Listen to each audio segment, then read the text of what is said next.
classe, bonsoir. Vous allez bien?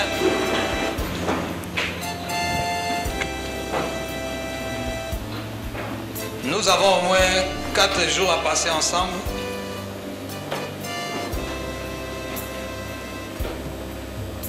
Nous essayerons de partager un message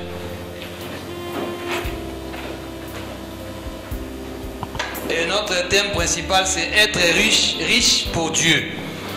Être riche pour Dieu. C'est vrai que l'Église s'est renouvelée.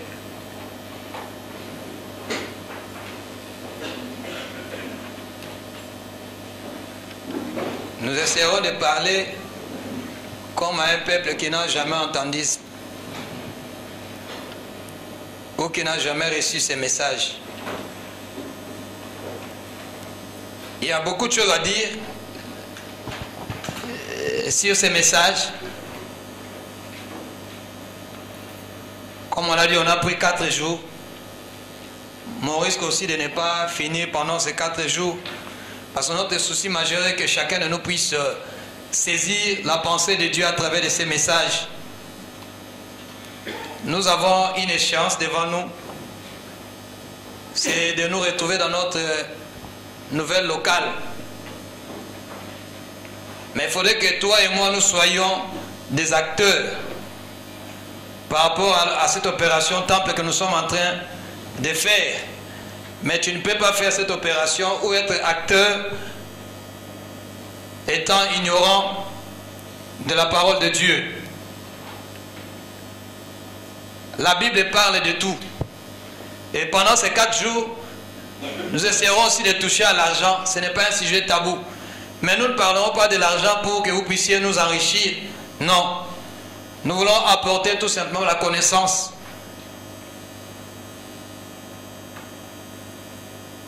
Et tous ces jours-ci, nous sommes en train de partager sur l'offrande. Mais nous, notre texte de base, c'est dans le livre de Genèse. Aujourd'hui, on va essayer d'introduire. Il y a beaucoup de sous-thèmes. Nous donnerons beaucoup de sous-thèmes. Mais il y a d'autres sous-thèmes qui risqueront de ne pas être abordés. Nous verrons comment, où le Seigneur va insister pour que nous puissions en parler ensemble.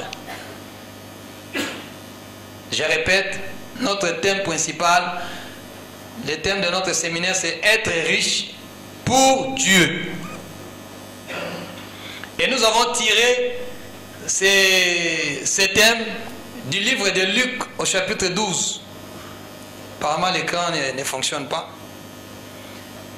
Dans le livre de Luc au chapitre 12 verset 21, là-bas le Seigneur Jésus-Christ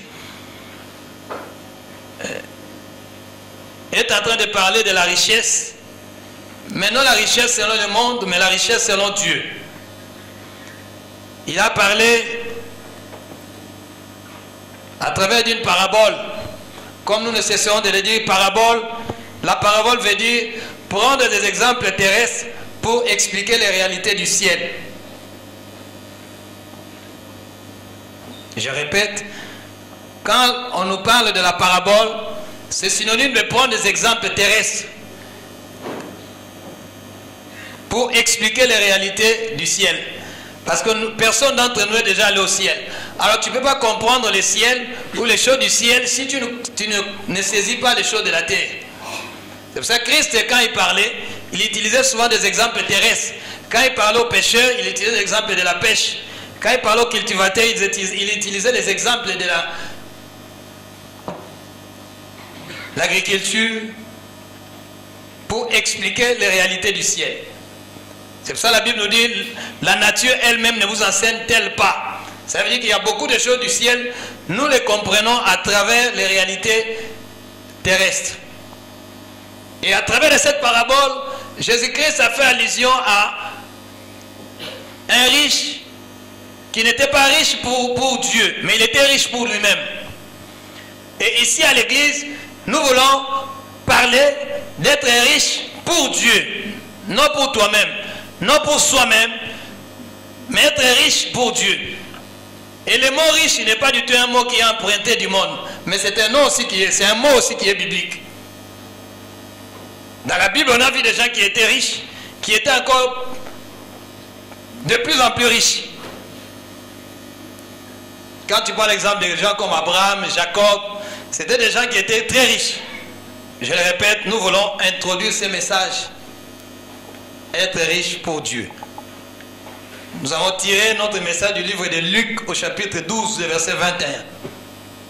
Là où Christ a fait allusion à quelqu'un qui était riche, non pour Dieu. Mais c'est que Dieu veut pour toi, pour moi, que nous soyons des riches pour lui. Sinon, on pourrait juste parler de la richesse, mais on pourrait juste mettre l'accent sur être riche. Mais nous insistons, être riche pour Dieu.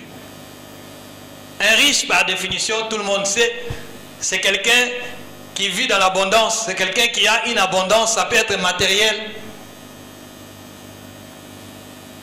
Quelqu'un qui a l'autosuffisance. On peut t'appeler riche parce que tu vis dans l'abondance, tu vis dans l'opulence. Tu as tout ce dont tu as besoin. Mais dans l'église, normalement, un riche, nous mettons l'accent sur l'abondance des vertus de Dieu. Un riche, dans l'église ou dans les domaines spirituels, nous disons que c'est quelqu'un qui est dans l'abondance des vertus spirituelles ou chrétiennes.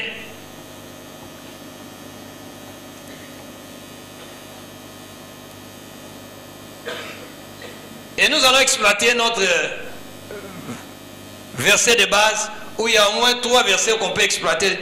Ou bien nous prenons seulement les 2 versets dans le livre de Genèse, au chapitre 8, le verset 22. Et puis nous prendrons 2 Corinthiens, chapitre 8, le verset 1 au verset 7. Ce sont ces 2 chapitres de base que nous allons exploiter. Donc comme je disais tout à l'heure, aujourd'hui c'est l'introduction. Nous introduisons ces messages à travers de ces 2 passages. Ce sont nos passages clés qui vont nous permettre d'exploiter ces thèmes, être riche pour Dieu. Je dis Genèse, chapitre 8, le verset 22.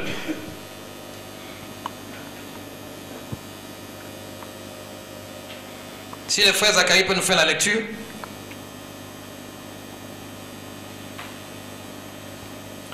Genèse chapitre 8, verset 22. Tant que la terre subsistera, le sémail et la moisson, le froid et la chaleur, l'été et l'hiver, le jour et la nuit ne cesseront point. Ici, c'est un principe que nous sommes en train d'exploiter. Dieu, c'est un Dieu de principes, merci. Dieu, c'est un Dieu de principes. Avec un peu de recul, nous nous sommes rendus compte que même la Bible que nous utilisons, la Bible, tu peux dormir avec la Bible. Tu peux réciter la Bible. Mais si tu ne comprends pas la Bible, cette Bible ne peut rien t'apporter. Mais c'est un livre qui est rempli de principes.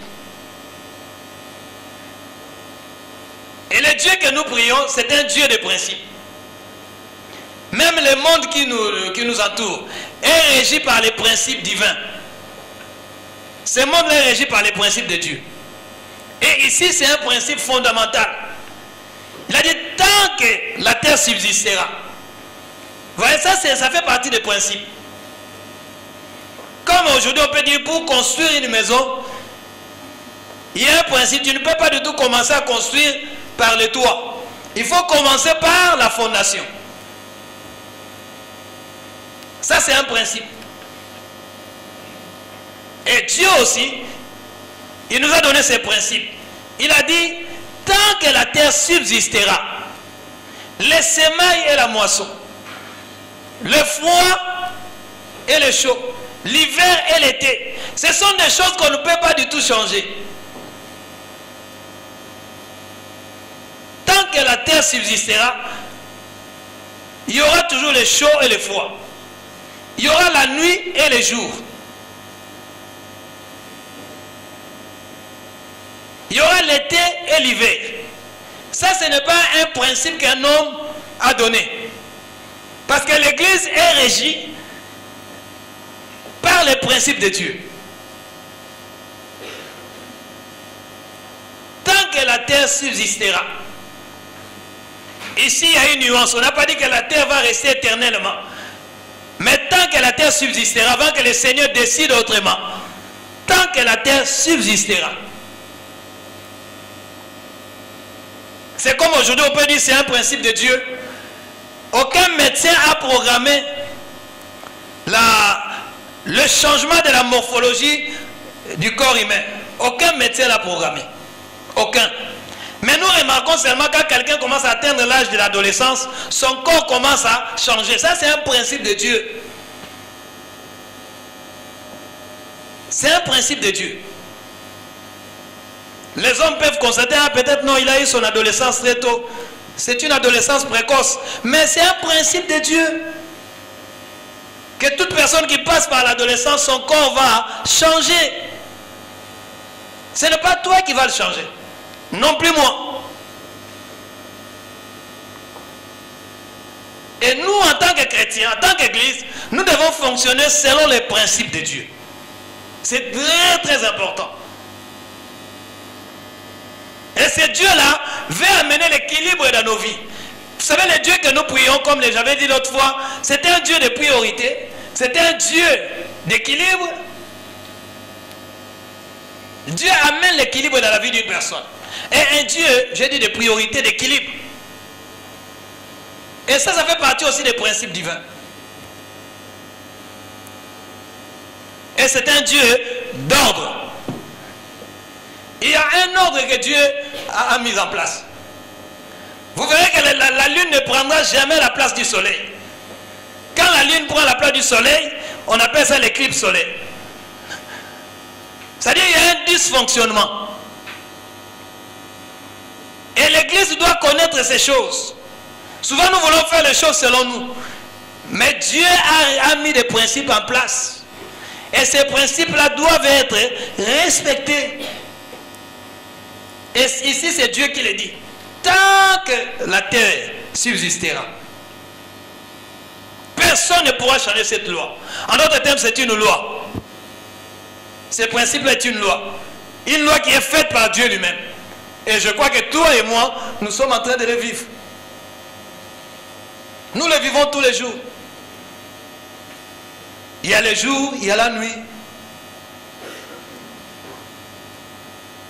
Il y a l'hiver, il y a l'été. Bientôt l'hiver va nous laisser. Et l'été va prendre place. Donc pour dire tout simplement que c'est un principe de Dieu. Et si nous sommes d'accord, c'est un principe de Dieu. Mais dans ces principes-là, Dieu a dit encore, il y a les semailles et la moisson. C'est-à-dire, il y a la loi des semailles et la loi des moissons, de la moisson. Et vous verrez ici, on a parlé des semailles au pluriel. La moisson au singulier. Cela veut dire que le Seigneur nous appelle. Le semaille, c'est synonyme tout simplement de la sémence. Ça peut être une postérité, ça peut être le sperme. C'est une sémence. D'ailleurs, la Bible nous parle de différentes sortes de sémences. La parole de Dieu est une sémence. Quand tu vas parler dans Matthieu chapitre 13, on nous parle de cette sémence. Le semeur est passé, il a jeté la sémence. On nous parle de la mort de Christ, c'est une sémence. Jésus, on l'a traité de germe. En fait, c'est une sémence. Il a été sémé où? Dans la terre. Et quand il est sorti de la terre, il est ressuscité. Il a pu être glorifié. Si aujourd'hui, toi et moi, nous sommes sauvés parce qu'il y a eu une graine qu'on a sémée. C'était à travers de sa mort. Et la libéralité aussi, le livre de Corinthiens nous parle de la libéralité comme étant une sémence. En d'autres termes, il y a plusieurs sortes de sémences. Et le Seigneur nous appelle. C'est l'action de s'aimer. Quand on parle de sémailles, c'est l'action de s'aimer. De jeter une graine dans la terre. Et quand on jette une graine dans la terre, ça finit toujours par germer, ça finit toujours par pousser. Mais ici, on dit, c'est une loi. Sémaille, je répète, au pluriel. Mais la moisson, on a parlé de ça au singulier. Et notre message est basé sur ces principes-là de sémaille et de la moisson. Donc il n'y a pas la moisson sans semaille. Ça n'existe pas. C'est pour ça qu'on a parlé tout à l'heure, il y a le froid et le chaud. Il y a aussi les semailles et la moisson. Et là-bas, on est en train de nous encourager à s'aimer tout le temps. Parce que les semailles sont pluriels. C'est une loi. Tu ne peux pas être enfant de Dieu et tu n'appliques pas cette loi-là. C'est inconcevable. C'est vraiment inconcevable. Il faut que ça soit clair dans l'esprit de tout un chacun de nous. Que c'est un principe. Et ces principes-là doivent être appliqués par chaque enfant de Dieu. Et vous verrez même à la longue, nous verrons même les païens. Les païens ont compris ces principes. Et quand ils appliquent ces principes dans leur vie, ça marche. Parce que les principes de Dieu marchent toujours. Ça ne dépend ni des hommes. Ça n'a rien à voir avec les hommes. Genèse 8, 22. C'est un principe de Dieu.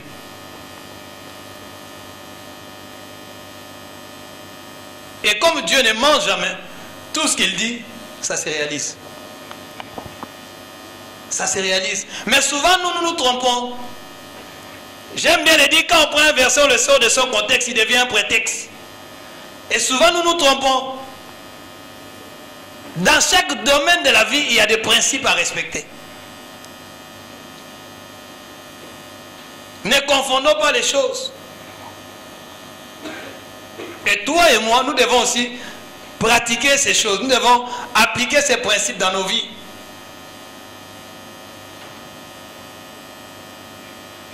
Si nous voulons réellement être riches pour Dieu, je répète, c'est un Dieu de priorité, un Dieu d'équilibre, un Dieu d'ordre. Même dans notre manière de fonctionner, Dieu veut que nous puissions connaître quelles sont ses priorités. Ça, c'est mon verset préféré de la Bible, Matthieu 6, 33. Il dit, recherchez premièrement le royaume et la justice de Dieu. Et toutes ces choses vous seront données par-dessus tout. Vous voyez, ça, c'est l'ordre de priorité de Dieu. Nous avons tous des besoins, comme j'ai souvent l'habitude de le dire, nous avons tous des besoins. Mais c'est que Dieu veut te faire comprendre. Il veut me faire comprendre et que je puisse connaître l'ordre de priorité. Je ne peux pas avoir besoin d'une chemise. Mais si je n'ai pas mangé, je préférerais d'abord acheter à manger. La chemise viendra après. Ça ne fait pas partie des priorités. Nous ne vivons pas pour les manger, mais nous mangeons pour vivre. Il y a une nuance. Tu ne vis pas pour les manger. Mais la nourriture te permet de vivre. Tu peux remettre même l'ancien habit que tu as acheté il y a 10 ans. Mais pour les manger, il faut que tu manges. C'est un Dieu de priorité. Et c'est très, très, très, très important. Ici, d'ailleurs, si nous exploitons ces versets de Genèse chapitre 8, il faut remonter un peu plus haut. Nous voyons là-bas, Dieu est en train de donner ses principes suite à un fait. Dieu n'a pas mis ses principes à place pour rien. Mais c'était suite à un fait.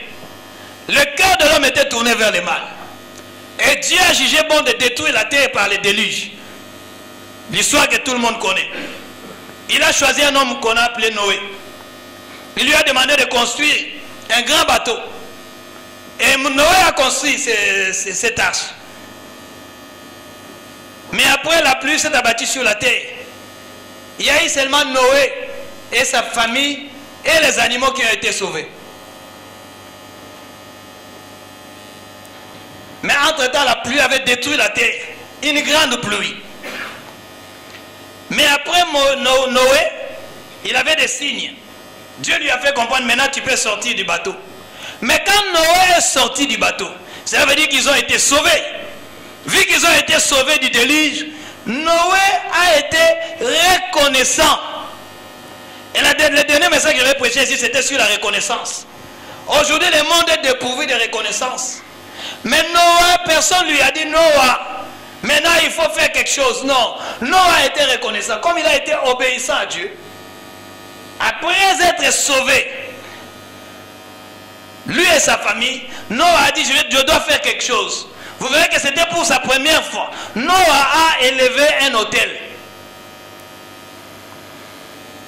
Là où il devait offrir des holocaustes à Dieu.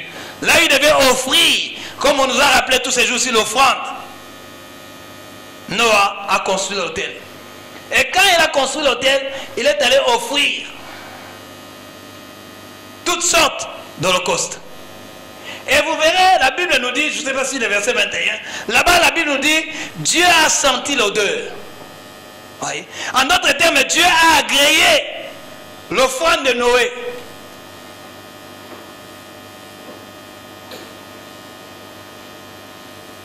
Et suite à cette offrande de Noah, où Noé, Dieu s'est senti dans l'obligation de changer la loi.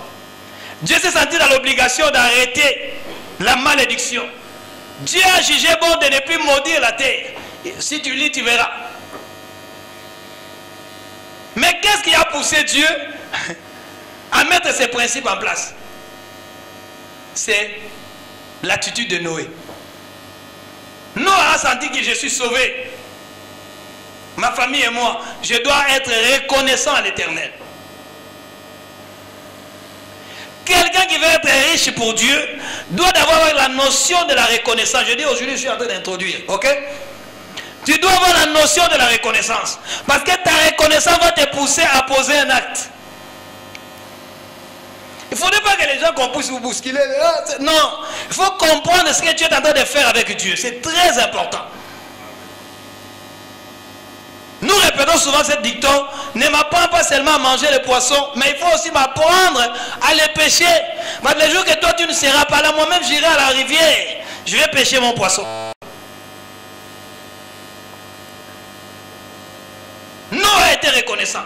Combien aujourd'hui, combien d'entre nous aujourd'hui sommes-nous reconnaissants à l'égard de l'Éternel?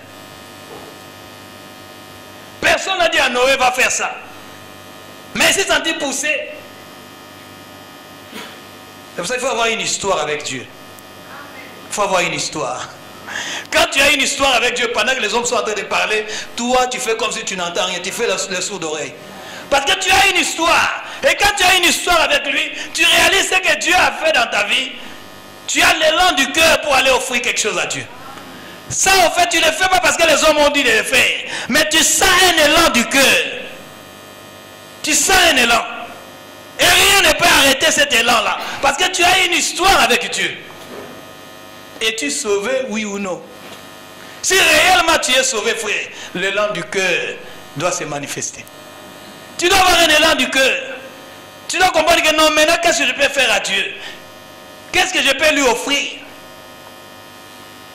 Par rapport à ce qu'il a fait pour moi. Pendant que toi, tu es en train d'écouter la parole, il y a des gens maintenant, ils sont en train de se chamailler. Il y a des gens qui sont en train de commettre des choses abominables. Mais toi, Dieu il t'a préservé de toutes ces choses. Qu'est-ce que tu peux lui offrir? Ah, donne, il te sera donné. Non, ça c'est très très bas. Mais il faut comprendre tout simplement.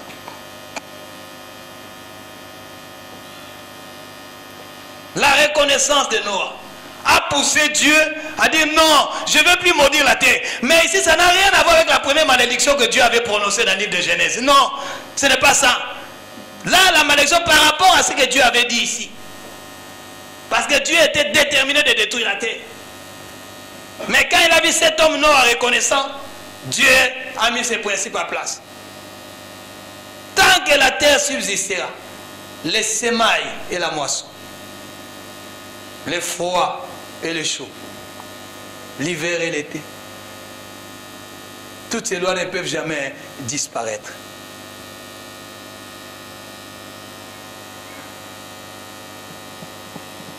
Si tu saisis, tu comprends comment Dieu fonctionne, frère. Ma soeur, rien ne peut te retenir. Je te dis rien. Je le répète, rien. C'est pour ça dans nos églises, souvent nous confondons. Il y a des choses que tu ne peux jamais obtenir par la prière. Je suis désolé de dire, j'aime la prière. J'aime la prière. Mais il y a des choses, tu ne peux pas obtenir ça par la prière. Il suffit seulement de respecter les principes, tu as la chose. Mais Même si vous dites pas Amen, c'est votre problème. Mais moi, dans mon cœur, ça dit Amen. Voyez? Il y a des choses, tu peux aller prier pendant 40 jours, tu ne l'auras pas. Mais si tu mets les principes à place, comme Dieu est derrière ces principes, il te l'accorde.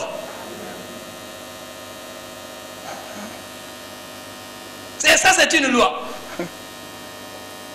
Celui qui sème peu moissonnera peu. Ça, ce n'est pas une loi de l'église amour et vérité. Non. Ce n'est pas un homme qui l'a dit, non.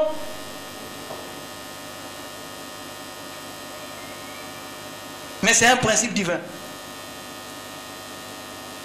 Comme nous sommes là, s'il faut faire la comptabilité de l'église, on ne va pas commencer à faire. Il n'y aura pas la comptabilité. Ça ne va pas se faire. Nous avons besoin d'un comptable pour ça.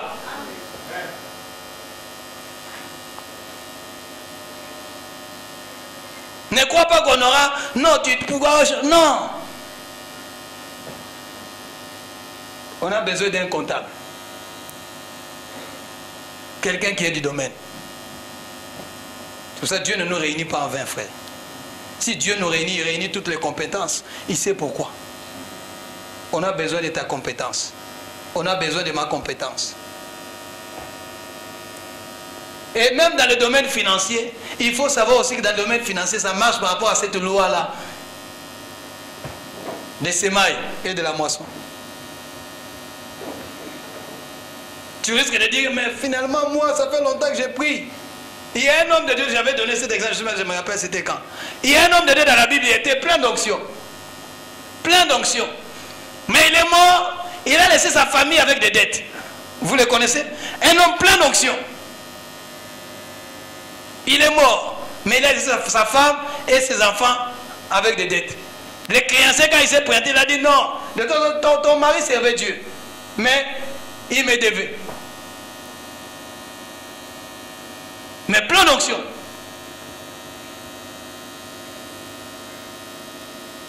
Là, on nous fait comprendre qu'il y a les domaines financiers à respecter aussi. D'ailleurs, tu dois t'estimer parce que nous ne te parlons pas de ça pour piller ton argent. Non. Nous t'apportons tout simplement la connaissance. Parce que la Bible nous dit, mon peuple est détruit parce qu'il lui manque la connaissance. Comme tu as rejeté la connaissance, moi Dieu aussi je te rejette. Je me rappelle même Jésus d'une manière miraculeuse. En tant que fils, quand tu es dans le livre de Matthieu, au chapitre 17, on nous parle de comment Dieu a fait d'une manière miraculeuse. Il a sorti Christ et Jésus d'une situation compliquée. Mais il avait l'onction, Jésus. Il avait l'onction. Mais quand on lui a demandé de payer l'impôt, dans Matthieu 17, Jésus a fait oh, Shabayo Babo. L'impôt est descendu. Non. Mais Jésus a demandé à ses disciples, allez dans la mer, jetez l'hameçon et vous allez pêcher un poisson. Ils sont allés pêcher un poisson et à travers ces poissons, dans la bouche de ces poissons, il y a eu 4 drachmes pour payer l'impôt. Mais il n'a pas fait de portion magique. Non. En fait, parce que Christ connaissait les principes de Dieu. En ce qui concerne les finances, il ne fallait pas du tout procéder autrement. Ça fait partie de cette loi-là de semailles et de la moisson. Il y a d'autres serviteurs qui condamnent Dieu. Mais moi, ma vie financière, ça n'évolue pas. Ce n'est pas la faute de Dieu, c'est ta faute à toi. Il faut maintenant que ça change, frère. Ce n'est pas parce que tu sers Dieu. Non, ça n'a rien à voir. Il faut apprendre à aimer cette loi, même si ça peut faire mal, mais il faut aimer cette loi-là. C'est un principe. Ça ne vient pas des hommes. Ça ne vient pas des hommes. Mais c'est un principe.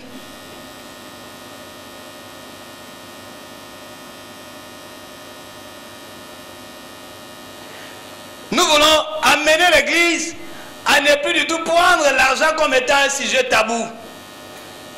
Souvent quand nous parlons de l'argent, on nous prend pour des hommes charnels. Non, ça n'a rien à voir avec le charnel.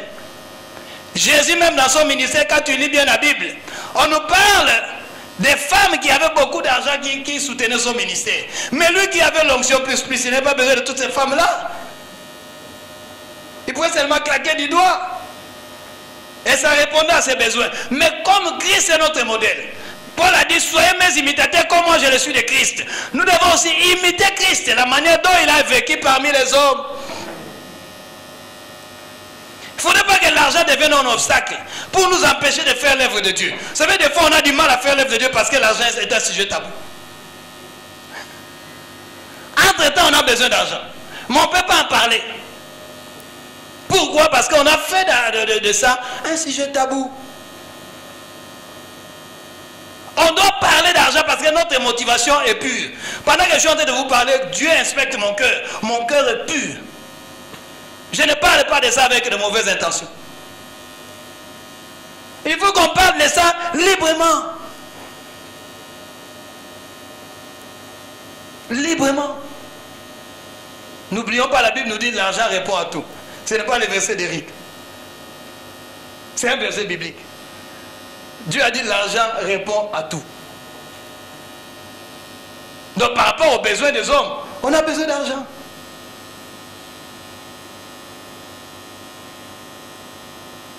Ça répond à tout.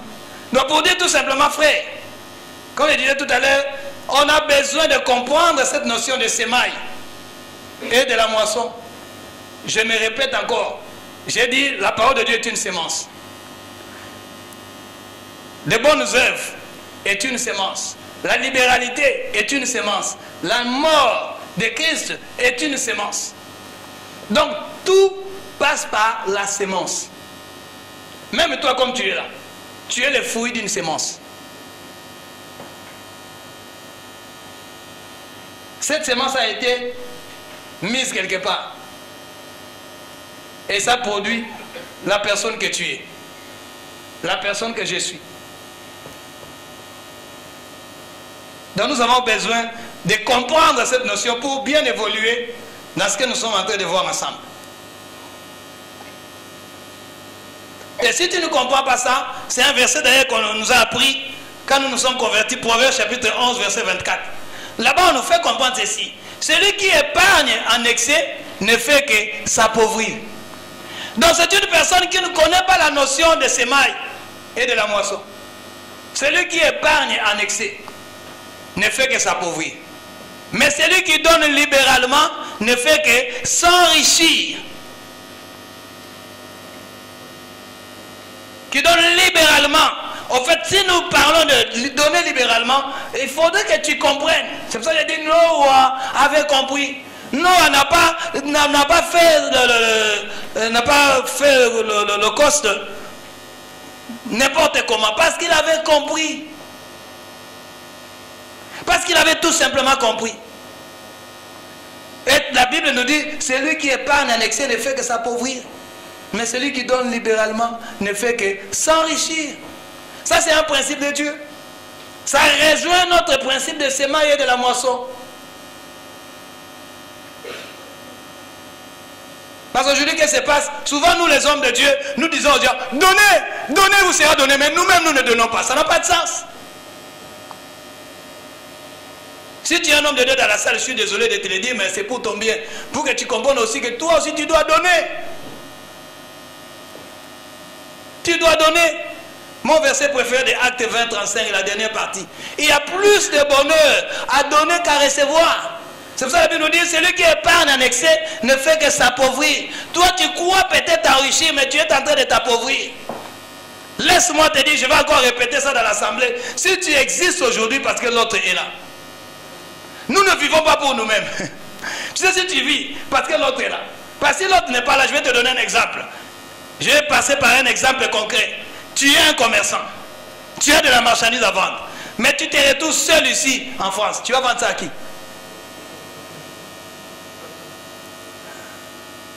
Tu vis parce que l'autre est là.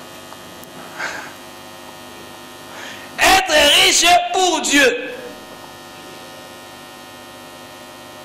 Si l'église comprend cette notion, frère, il y a des choses qu'on va faire sans même gymnastique.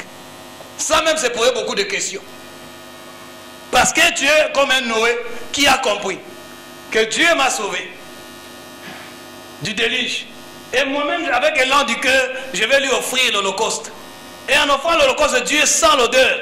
Parce qu'il y a, on peut parler de beaucoup de choses comme le bien-aimé l'ont fait avant moi. il y a des offrandes qui sont agréables à Dieu. Mais il y a aussi des offrandes que Dieu n'agrée pas. Quand nous remontons dans Genèse chapitre 4, vous connaissez l'histoire de Caïn et Abel. Les deux sont allés offrir. Mais c'est l'offrande d'Abel qui a été agréée par Dieu. Donc pour dire que nous ici, nous ne voulons pas que vous restiez seulement des hommes charnels, des hommes matériels. Non. C'est le spirituel qui enfante le physique. Donc d'abord nous devons, je vais revenir sur ça. Pas je dis aujourd'hui c'est l'introduction. Pour te dire tout simplement, frère, il y a des offrandes que Dieu n'agrée pas.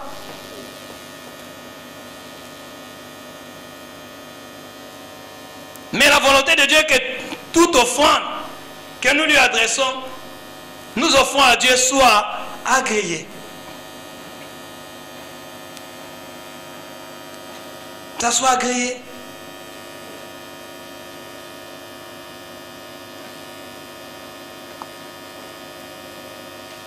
Quand nous prenons maintenant notre deuxième verset de base, 2 Corinthiens chapitre 8, verset 1 à 7 ou 1 à 8 comme vous voulez. À partir du verset, on peut lire du verset, à partir du premier verset, mais prenons le temps, lisons à partir du verset 4. Est-ce qu'on a compris déjà la partie de sémailles? L'introduction sur les sémailles. Ok? Non, lis-nous le verset 4 à 8. Mais nous notons 1 à 8 pour une bonne compréhension. 2 Corinthiens chapitre 8, verset 4 à 8. Nous demandons avec de grandes instances la grâce de prendre part à l'assistance destinée aux saints. Et non seulement ils ont contribué comme nous l'espérions, mais ils se sont d'abord donnés eux-mêmes au Seigneur, puis à nous par la volonté de Dieu.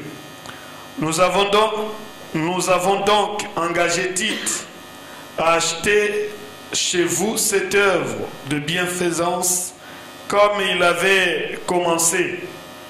De même que nous excellons en toutes choses, en foi. De même que nous excellons ou bien nous exceller?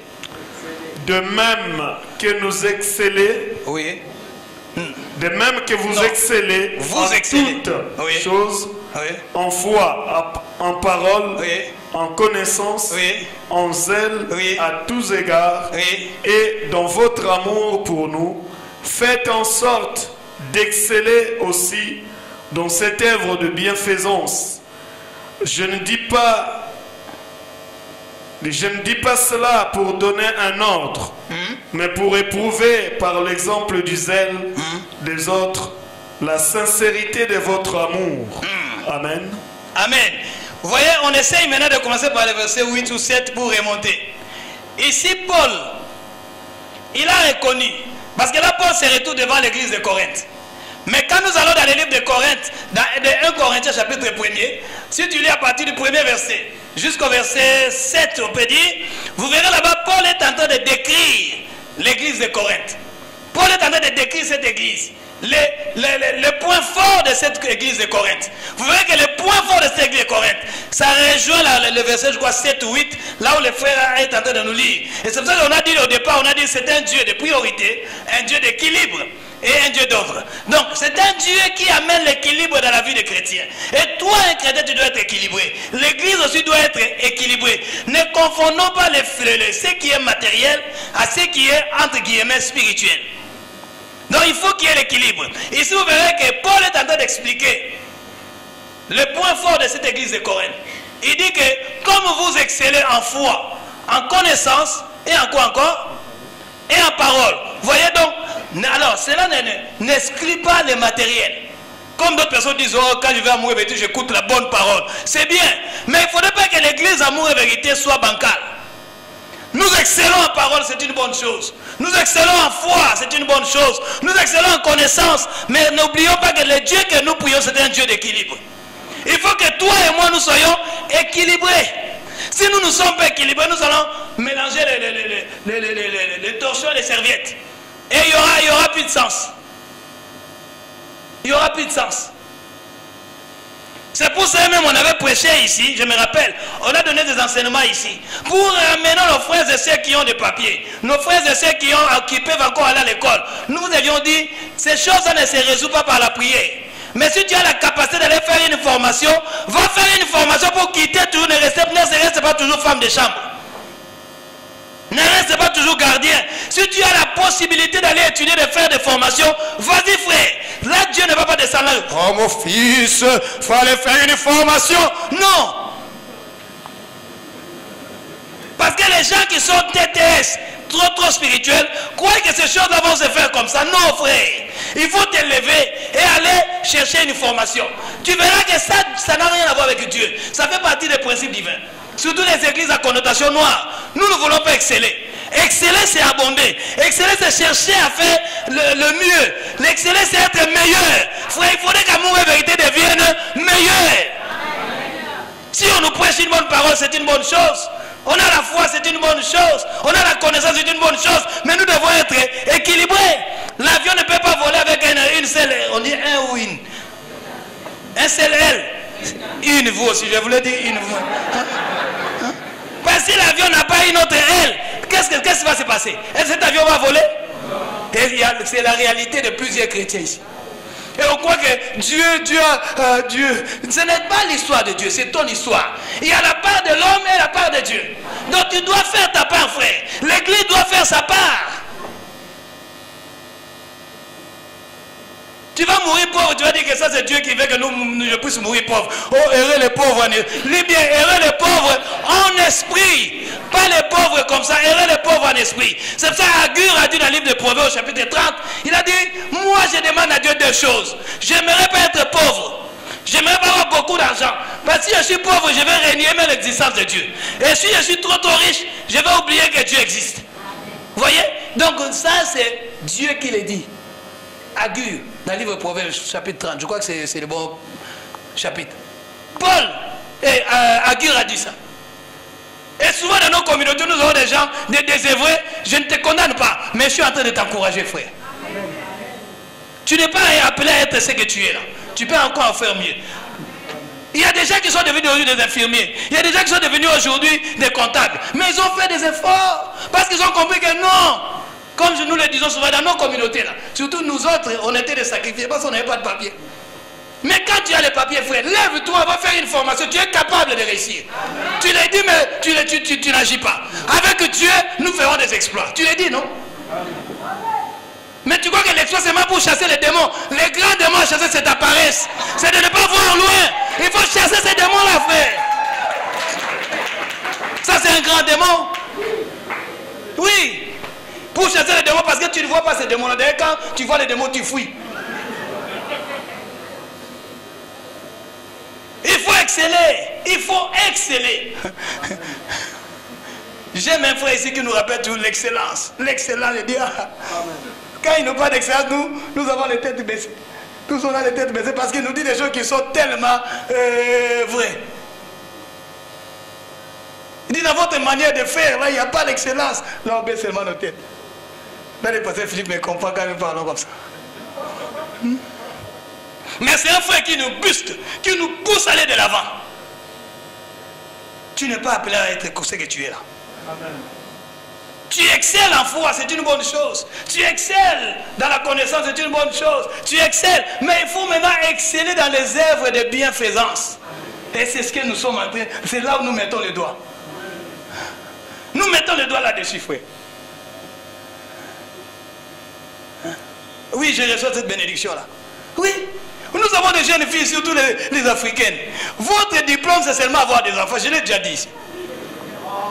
Oui, votre diplôme, c'est avoir les enfants. Les jeunes gens qui viennent dans nos communautés, votre point final, votre terminus, c'est marier.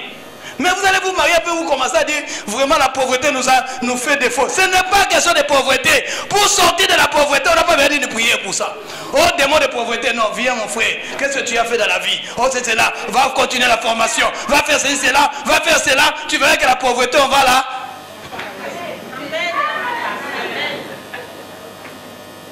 Oui, nous sommes des bénédictions, frère. On a encouragé plusieurs bien-aimés. Quand nous voyons ces bien-aimés aujourd'hui avec les formations, on est content. Vous savez, quand il y a même des formations, d'ailleurs, nous ici à l'église, je ne sais même pas si nous faisons des aumônes. Aumône, c'est différent d'offrande. Si on a du mal à donner l'offrande, alors l'aumône, n'en parlons même pas. Parce que la Bible nous dit, celui qui prête aux pauvres, prête à Dieu. Le monde s'est donné aux pauvres. Mais Corneille était constant dans ce qu'il faisait. Comme je disais tout à l'heure, Dieu sonde le cœur et les reins, bien-aimés. Dieu a regardé, il a vu, mais non. Même à l'église, là, quand j'observe à l'église, les gens qui arrivent à faire ça, ils ne sont pas nombreux. Mais comment Corneille, lui, un païen, un Romain en plus, il arrive à appliquer ses principes dans sa vie? Non, je dois faire quelque chose. Donc Corneille, pour lui, il n'était pas habité par maman. Il a appliqué les principes. Il savait comment arracher la bénédiction. Vous savez, bien aimé, pourquoi je parle d'arracher? Arracher, c'est prendre de force. C'est comme un voleur, il t'arrive avec un bon sac, un joli sac. Il va tout faire. Il ne va pas te dire, donne-moi le sac. Non.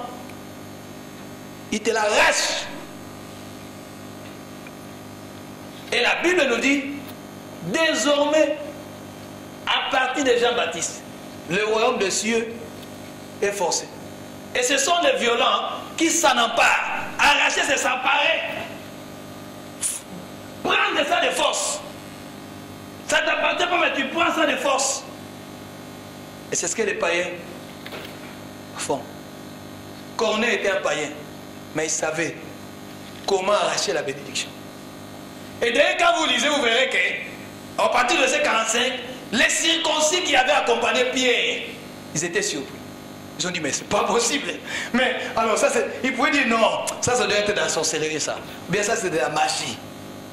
C'est pas possible. Est-ce que Dieu a changé ses principes?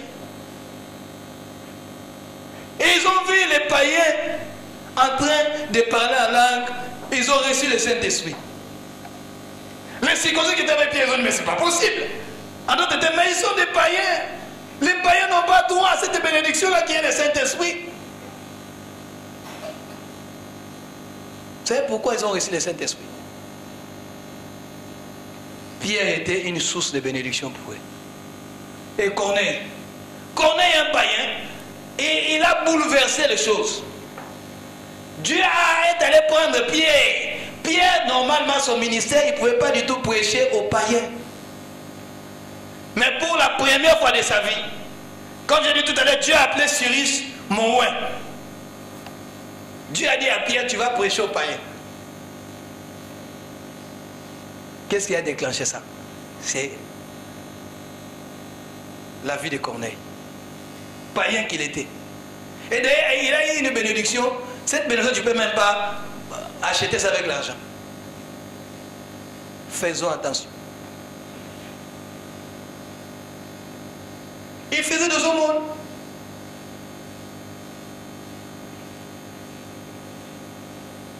L'argent pour Corneille, ce n'était pas du tout un sujet tabou.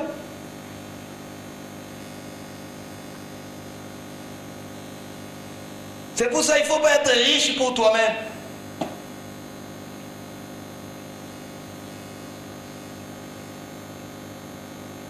Le jeune homme riche était riche pour lui. Quand on lui a dit, prends ton argent et prends tes affaires, va vendre tout ce que tu as, donne cet argent aux pauvres. C'était compliqué. Mais Corneille, lui, il faisait l'aumône aux pauvres. Mais le jeune homme riche était tout le temps à l'église. Corneille n'avait jamais fréquenté la synagogue parce qu'il n'avait pas droit. Un étranger n'avait pas le droit de rentrer dans la synagogue. Mais il a pu arracher la bénédiction.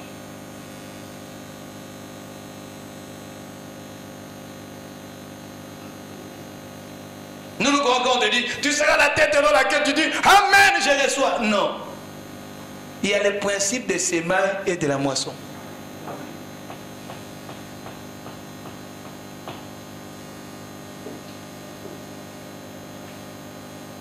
Il y a encore notre bien-aimé. Vous voyez, c'est toujours un Romain encore. Les centeniers romains, dans le livre de Luc, au chapitre 7. On va nous lire ça de 1 à 7. Luc chapitre 7, frère Zacharie. Il a arraché. Parce que quand tu lis dans Matthieu 8, on n'a pas du tout mis ces détails-là. Mais dans Luc 7, on nous met ces détails. Lis à partir du verset 5. Non, commence à partir du verset 3. Luc chapitre 7, verset 3.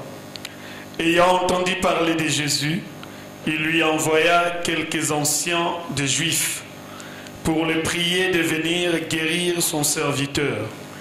Ils arrivèrent auprès de Jésus et lui adressèrent d'instantes supplications, disant: « Il mérite que tu lui accordes cela, car il aime notre nation, et c'est lui qui a bâti notre synagogue. » Jésus étant allé avec eux, n'était guère éloigné de la maison, quand le centenier envoya des amis pour lui dire: « Seigneur, ne prends pas tant de peine, car je ne suis pas digne que tu entres sous mon toit. C'est aussi pour cela que je ne me suis pas aussi. C'est pour cela que je ne me suis pas cru digne d'aller en personne vers toi. » Tu peux t'arrêter là.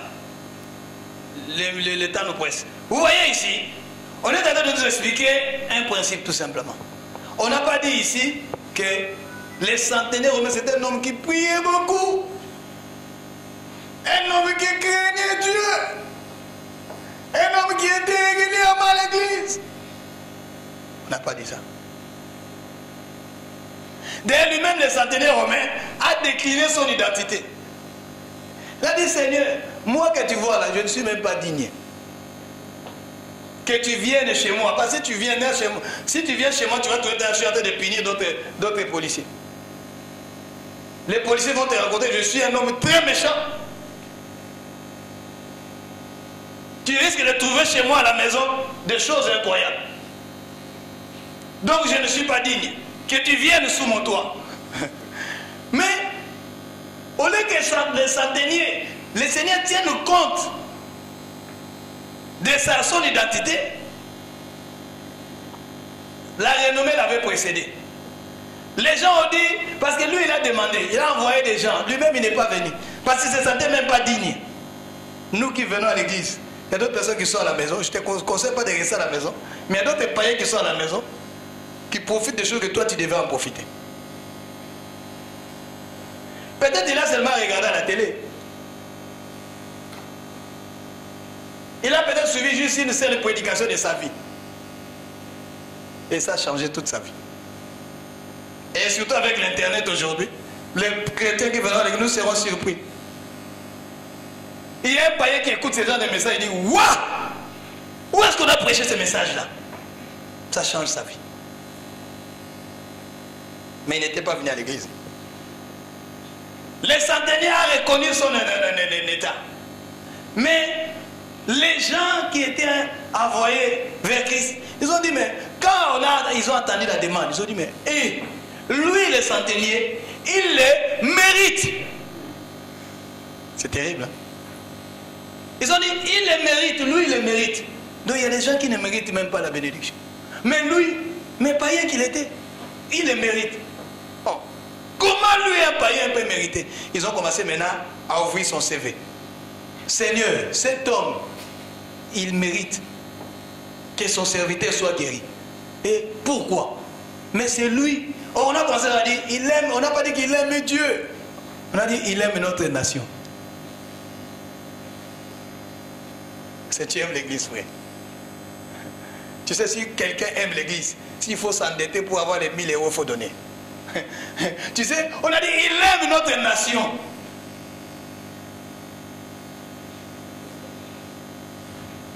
L'Europe aujourd'hui fait des problèmes à l'Afrique, vous savez pourquoi? S'ils entendent parler d'un président qui est nationaliste, on cherche à les tuer. Parce qu'ils savent que si tu es nationaliste, tu vas faire développer ton pays. Tu vas faire des choses non pour toi-même, mais tu vas faire des choses pour l'intérêt du peuple. C'est pour ça que les nationalistes africains souffrent. Parce que tu vas défendre les intérêts du pays, de la nation. Tu ne vas pas défendre tes propres intérêts. D'ailleurs, remarquez cet homme. Il n'est pas allé vers Christ, il n'a pas envoyé les gens vers Christ pour qu'il soit guéri lui. Oh Seigneur, c'est formidable. Dieu a besoin de nos cœurs, frères. En fait, il n'a pas fait la demande pour qu'on puisse le guérir lui. Mais il était en peine. Il était en peine de son serviteur. Oh, Jésus n'est pas venu pour lui-même, il est venu pour nous. Et ce n'est pas fini. Maintenant, quand ils ont dit, mais tu sais pourquoi il mérite, Seigneur? Même Jésus pouvait passer. Jésus a dit, ah, mais lui c'est un païen. C'est un païen, comment on peut défendre un païen? Ils ont dit, regarde, c'est lui qui a bâti notre synagogue. Allah Christ est au couille. Christ a dit, quoi? Mais c'est lui qui a bâti notre synagogue. Et Christ a prononcé une parole. Et les serviteurs étaient guéris. Est-ce que toi, moi, on peut nous compter parmi les gens qui vont bâtir les temples? Tu ne me viens pas me dire, toi tu es toi, tu vas dire, ah, aujourd'hui les choses ont changé, le vrai temple c'est le corps. Non. Ne sors pas les versets de son contexte. S'il y a seulement le corps, on n'allait pas se retrouver ici. Les trop spirituels, nous... Bref. C'est lui qui a bâti notre temple. Le Seigneur a dit non. Donc cet homme, c'est pas possible. Donc lui-même déjà, parce que s'il faut analyser les choses, en principe lui-même il n'accédait pas au temple. Parce que c'était un étranger. Il n'avait pas droit. Mais il a bâti pour les autres. C'est formidable.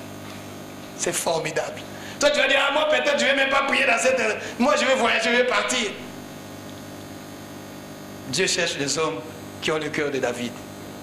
Vous savez, David, il a eu la pensée de construire le temple pour Dieu. Le Seigneur a observé David, il a dit, David, tu as de bonnes intentions. Mais je t'ai regardé, je t'ai observé, j'ai vu que tes mains sont remplies de sang. Ah! Si c'était toi, tu allais dire, ah, derrière Dieu, parce qu'on ne va pas parler de moi dans cette histoire. David a dit, ah, donc le Seigneur, moi je ne veux pas construire. Mais c'est lui qui a pris l'initiative. Mais David, qu'est-ce qu'il a fait? Il a réuni tous les ustensiles qui pouvaient contribuer à la construction du temple. David est parti. Il a réuni tous ces éléments-là. Quand Salomon est arrivé, Salomon a construit le temple. Mais moi, j'ai dit toujours que ce n'est pas Salomon qui a construit, c'est David. Son souci, il a dit, bon Seigneur, j'accepte. Même si moi, on ne va pas dire que c'est moi qui ai construit. Mais je vais quand même tout faire pour que celui qui vient après moi ait la facilité de construire. La dimension de Dieu, c'est ça. Être riche, non pour toi, mais pour Dieu.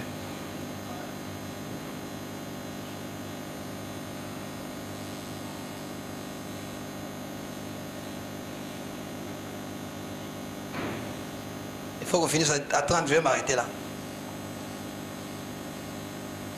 Les païens, là vous voyez, on n'a pas parlé de oh, un homme qui priait beaucoup à l'église, un homme ceci, cela. Non, des païens.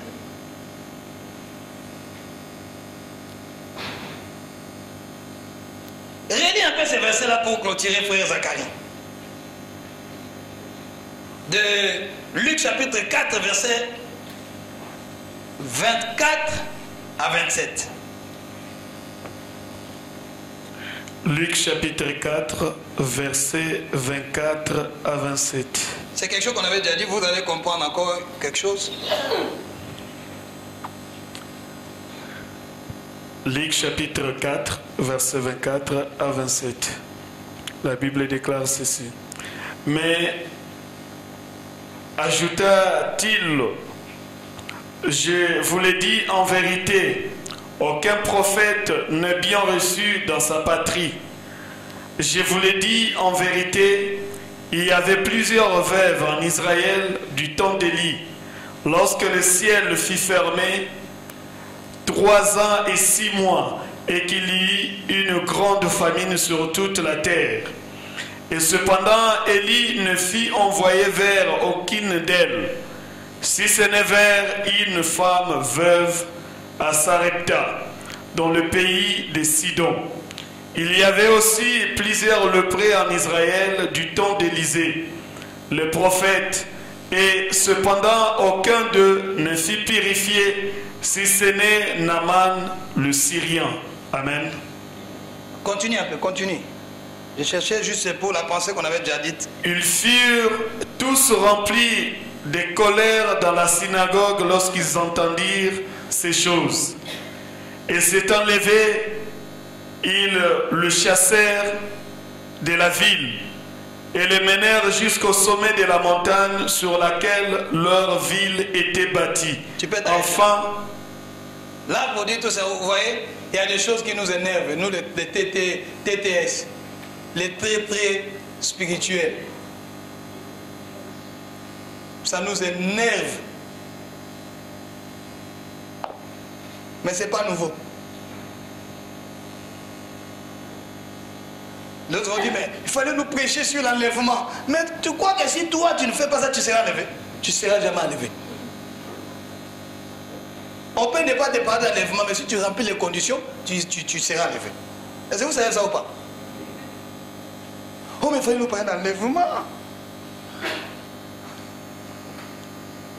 Ça t'énerve, mais je n'ai pas de choix. Mais toi, normalement, en tant qu'enfant de Dieu, tu dois dire oui et amen à cette parole. Parce que ce n'est pas la parole d'un homme. Nous avons un plus par rapport aux païens. Alors il ne faudrait pas du tout que les païens nous dévancent. Non, ce n'est pas normal.